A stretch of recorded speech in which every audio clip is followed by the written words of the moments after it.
So guys, for today's video, ituturo na, may sasabihin tayo sa daddy ko na kung ano yung sinasabi ko. Daddy, ang sinasabi ko po ngayon is kung paano po i-connect yung laptop sa PC para po malaki ang screen, tapos yung keyboard po na nung nakakay na lola po na i-connect po sa laptop. Yung sa malaki pong monitor, yun po. Mwah! Good evening guys.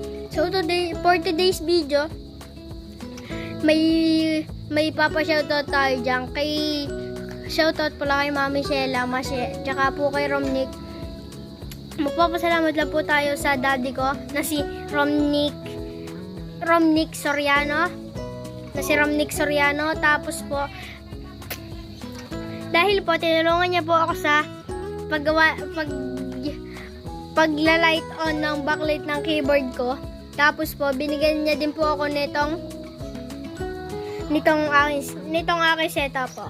Pakita ko sa inyo guys ang aking setup. Papakita ko sa inyo guys. Yan guys ang aking setup.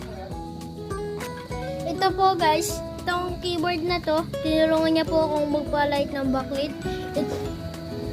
Ito naman pong itong keyboard na, itong TV na to, siya po din, daddy ko din po ang nagbigay niyan. Kaya ko po mahal na mahal ang aking daddy dahil binibigyan niya po ako ng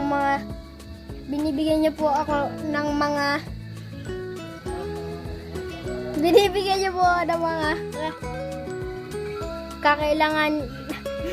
Binibigyan niyo po ako ng mga need ko na stuff, katulad po ng nung dumating po siya, nung nagpapabili po ako ng pagkain, binigyan niya po ako. So, dahil may asawa po siya, ang pangalan po ay Sheila Mashe F. Soriano. Ako po ang anak nila na si Romsin Morel F. Soriano. Pwede nyo din naman po akong tawagin na Casey. I'm 9 years old, turning 10 years old in February 24, 2016 nga pala ako. Ang year ko nga pala guys is 2016 pala ang year ko guys. Shoutout lang sa inyo. Shoutout sa mga daddy kong minamahal, tsaka po sa mami ko na mahal ko. Sabi ko na sa inyo is salamat mami and daddy, salamat po sa mga ibinigay niyo sa akin. Katulad po nitong mga PC at saka monitor at saka laptop na mga hindi nyo ginagamit. Maraming salamat po talaga dito sa mga pinagbibigay nyo.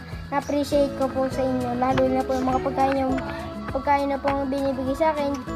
Katulad po ni Mami, binibigay niya po ako ng Dubai chocolate. Yung gusto ko po yun, yung trending po yun. Daddy po, ito, binigyan po ako na itong PC na to. Itong TV nito, na-appreciate ko din po itong mga binibigyan nila. Ang isa ko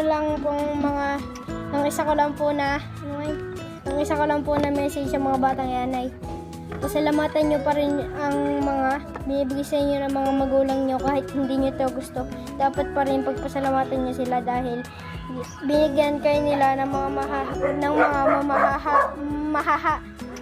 mamahaling gamit para lang maging masaya kayo. So yun lang guys for today's video. Bye bye guys, I love you Mami and Daddy, I love you guys. Mag-ingat po kayo dyan sa Dubai. Ingat po sa inyo dalawa.